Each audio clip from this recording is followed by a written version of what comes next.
तो बच्चों कैसे आप लोग। आज हम फिर पढ़ाएंगे आपको इंग्लिश में एडजेक्टिव। क्या बच्चों? Adjective, very important one. इसका लेक्चर नंबर 3 है आज। इससे पहले के 2 लेक्चर हैं वो आप लाजमी सुन ले, उसके अलावा आपको नहीं समझ आएगा। आज कुछ 3-4 अल्फाज ऐसे हैं जो वेरी इंपॉर्टेंट है। बच्चों आपने सुना होगा एल्डर, ये आपने पढ़ा होगा। एंड इसकी ये क्या है? सेकंड फॉर्म है। क्या है बच्चों? कंपैरेटिव डिग्री है। ये क्या है बच्चों?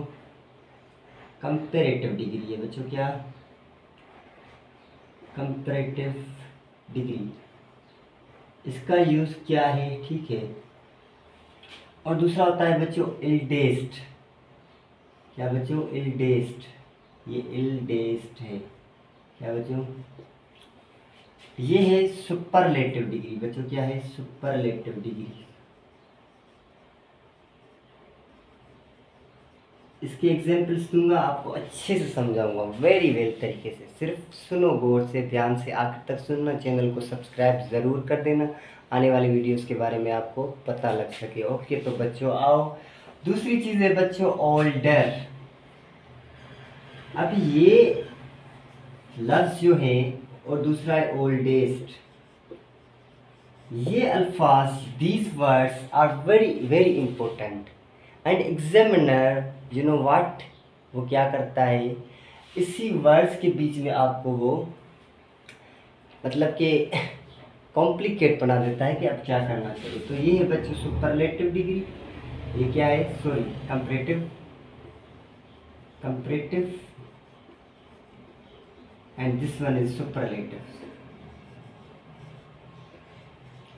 अब इसका इस्तेमाल कहाँ पर होता है? इसका कहाँ पर और इसका कहाँ पर? बच्चों ये जो है this is always, these two are always used for person. क्या बच्चों? इंसान के लिए। ये दोनों, ये elder and eldest, elder and eldest. क्या बच्चों? इसको एक एस आएगा तो नहीं आएंगे।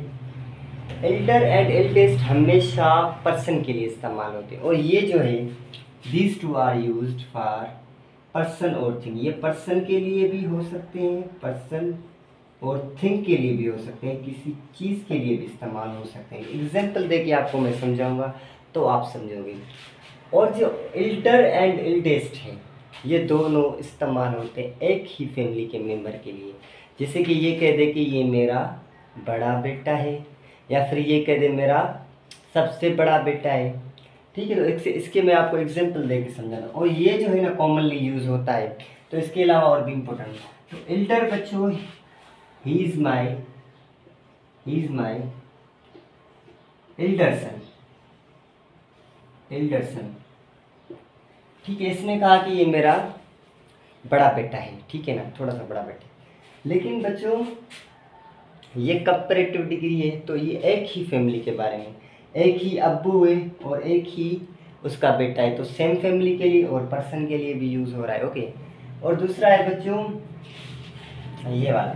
तो ये जब कंपैरिजन में आता है तो ये फैमिली के लिए नहीं होता। ठीक है, this one is used for family. ठीक है। अब ये कहता है टूम इज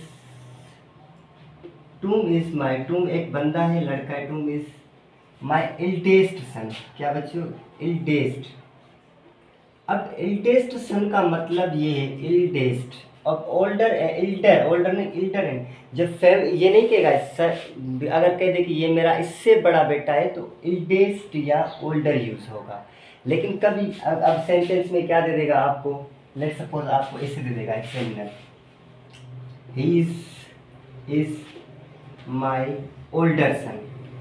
तो बच्चों ओल्डर सन ये सेंटेंस गलत है, क्योंकि ये सेम फैमिली का मेंबर है। तो सेम फैमिली के कंपैरिजन के लिए एल्डर आएगा। बच्चों देखो ये आएगा एल्डर, नोट के आप ओल्डर लगा दे तो ये सेंटेंस गलत होगा। आपको इससे यहाँ पर एल्डर लगा के इसको, सॉरी मैं इससे लिखा हूँ। ठीक है, यहाँ पर ये मैं कहा कि इसको आपने एल्डर लगाना है, तो this sentence will be correct now. इसी तरह की आपको मिस्टेक्स गिवन होगी। अब ये कंप्लीट करके हम एक्सरसाइज सॉल्व करेंगे तो बड़ा मज़ा आएगा। पहले हम इसको थोड़ा सा कंप्लीट कर दें। एक्सरसाइज आने वाले लेक्चर्स में होगी, सब भी पार्ट्स ऑफ स्पीच की एक्सरसाइज सॉल्व करेंगे, ठीक है। तो ये था इतना, और ये तो कॉमनली कह सकता है। अब ओल्डर की बात करें तो इसे देखना बच्चों, he is older than me, ये सिंपल ही होता है। अब ये मतलब कोई दोस्त है उसका, he is older than me, older than me, ठीक है। ये सेंटेंस, सॉरी मैं इसको ऐसे लिख रहा हूँ, एल्डर देन मी। बच्चों आपको लगता है ये सेंटेंस सही है या गलत है? आपको क्या लगता है? आइदर इट इज़ रॉन्ग और राइट, कमेंट में बताएं, लाजमी बताना। और बच्चों तो ये मैं आपको बता रहा हूँ कि ये सेंटेंस गलत है, he is older than me. तो ये किसी ऐसे बंदे के, और जो एल्डर है, एल्डर कभी भी देन नहीं उठाएगा अपने साथ, इसके साथ देन नहीं आता, सही है, ये आप याद रखना, ठीक है। तो he is Elder than me मतलब ये कह रहा है कि ये मुझसे बड़ा है, छोटा है, ठीक है, बड़ा है, ठीक है, बड़ा है। तो बच्चों ये तो सेम फैमिली के मेंबर, ऐसा नहीं कह रहा है कि he is my elder brother बोल दे तो एल्डर होगा, पर ये अपने दोस्त के बारे में बात कर रहा है। तो बच्चों ये सेंटेंस हमारा गलत है, तो ये सही होगा ऐसे, he is older than me. तो बच्चों ये सेम फैमिली के मेंबर नहीं, ये मी और ये दोनों सेम फैमिली के मेंबर या दोस्त हैं, या फिर ये ऐसे ही कॉमनली बोल रहा है। तो ये ओल्डर जो होता है वो फैमिली मेंबर्स के लिए नहीं होता, एल्डर जहाँ पर आ जाए तो वो फैमिली में। तो इस तरह से आपने इस सेंटेंस को करेक्ट करना, जैसे मैंने इसको अभी करेक्ट किया हुआ है, एल्डर नहीं आएगा यहाँ पर, ओल्डर आएगा, क्योंकि ये कॉमनली बोल रहा है। ओके बच्चों, ये थी बहुत इंपॉर्टेंट चीज़। एक इसके अलावा और भी चीज़ें जो बच्चों को कन्फ्यूज़ करती है, ठीक है। समझ में आ गया? नहीं आया तो कमेंट में बता दें, फिर से हम इसका लेक्चर बना दें। तो बच्चों दूसरी जो चीज़ है यहाँ पर, वो भी बहुत इम्पोर्टेंट चीज़ है, फर्दर एंड फार्दर। फार्दर क्या बच्चों? फार्दर एंड, और दूसरा है फर्दर। फर्दर ये भी दोनों एडजेक्टिव है, क्या बच्चों? ये दोनों एडजेक्टिव है। अब इन दोनों का यूज़ कहाँ पर होता है और कैसे होता है, इस पर भी जो है क्वेश्चंस आ चुके हैं पास पेपर में, और ये इम्पोर्टेंट है जो मैं आपको बता रहा हूँ, आप लाजमी लिखिए, इसकी प्रैक्टिस करें। तो बच्चों ये इस्तेमाल होता है कोई चीज़ डिस्टेंस के तौर पर किसी चीज़ से दूर हो, लेकिन ये फर्दर इस्तेमाल होता है कि फर्दर इंफॉर्मेशन, क्या बच्चों? फर्दर इंफॉर्मेशन, ज़्यादा इंफॉर्मेशन होती है ना, जैसे कि जो मैं आपको एग्जांपल देकर समझा रहा हूँ यहाँ पर, कराची इज़ फार्दर, ठीक है। अब Karachi is farther, okay, Karachi is farther, okay. मैं आपको बता रहा हूँ, गलत लिख रहा हूँ, आप बताना सही। Karachi is further than Hyderabad, इसको मैं शॉर्ट फॉर्म में हैदराबाद। तो बच्चों ये सही है या गलत है? तो बच्चों सेंटेंस तो हमें डिस्टेंस दिखा रहा है, कराची यहाँ से, ये कराची है, ये हैदराबाद है, लेट सपोज। तो ये इसके बीच में ये डिस्टेंस है, एक मुफासला है। तो जब हम डिस्टेंस की बात करते हैं तो वहाँ पर बच्चों फर्दर नहीं आता, ये फर्दर है, तो ये गलत है सेंटेंस।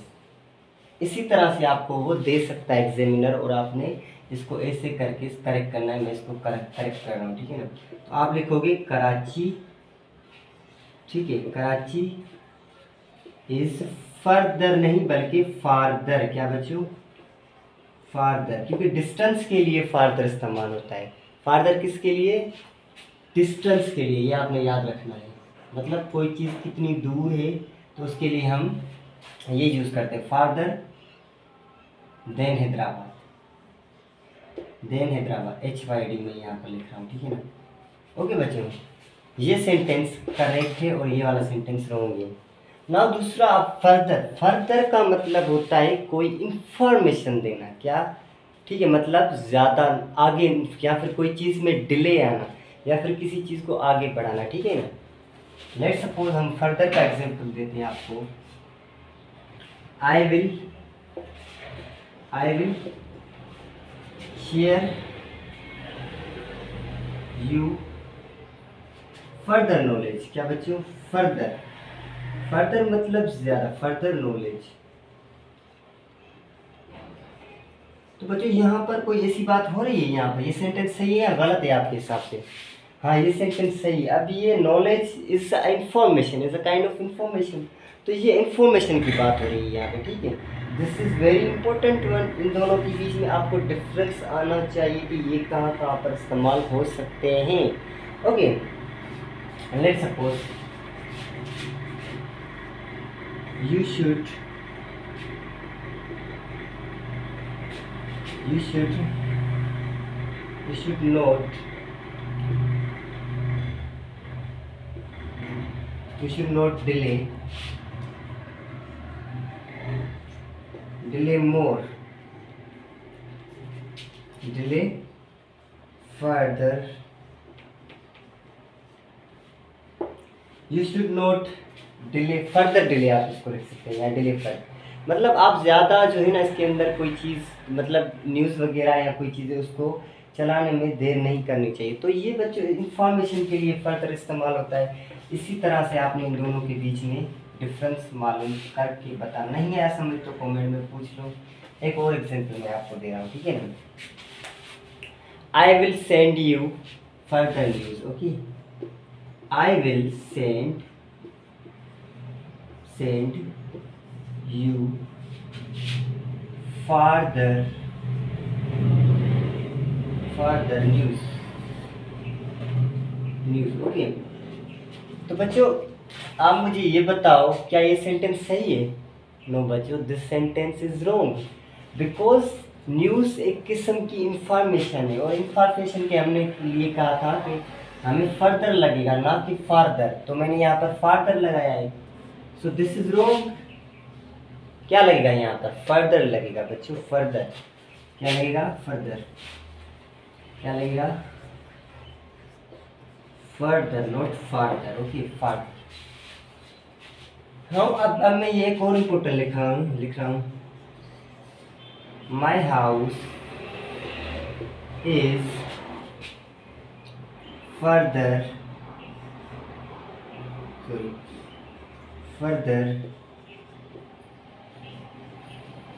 Then your. तो बच्चों आप मुझे ये बताओ क्या ये सेंटेंस सही है या गलत है?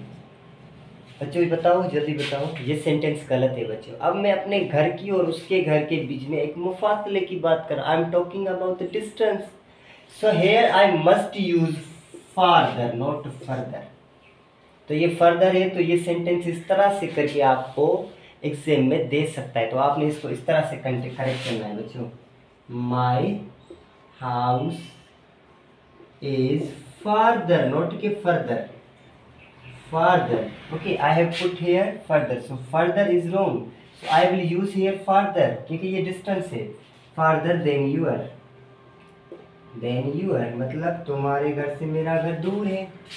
So these two things you must know about adjective. Now एक और चीज़ इम्पोर्टेंट है इसके एडजेक्टिव की, वो आपको बताना है, उसका आपको डिफरेंस भी बताऊंगा। नेक्स्ट एंड नियरेस्ट, बच्चों इसके अंदर डिफरेंस क्या है? Next and nearest, these two words are also important. Nearest and next and nearest. बच्चों नियरेस्ट होता है समथिंग वेरी नियर, जो कि बहुत ही करीब हो। अब नेक्स्ट ऐसे होता है कि कोई ना कोई थोड़ा बहुत बीच में कोई चीज़ हो या साइड में कोई चीज़ हो, तो उसके लिए नेक्स्ट यूज़ होता है, और नियरेस्ट यूज़ होता है जो कि बहुत ही नियर हो। लाइक बच्चों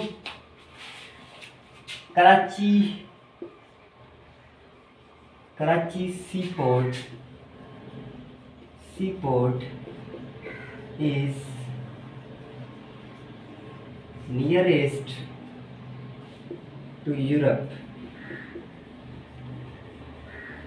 कराची सी पोर्ट जो है सबसे ज़्यादा नियर है, मतलब किसके? यूरोप के।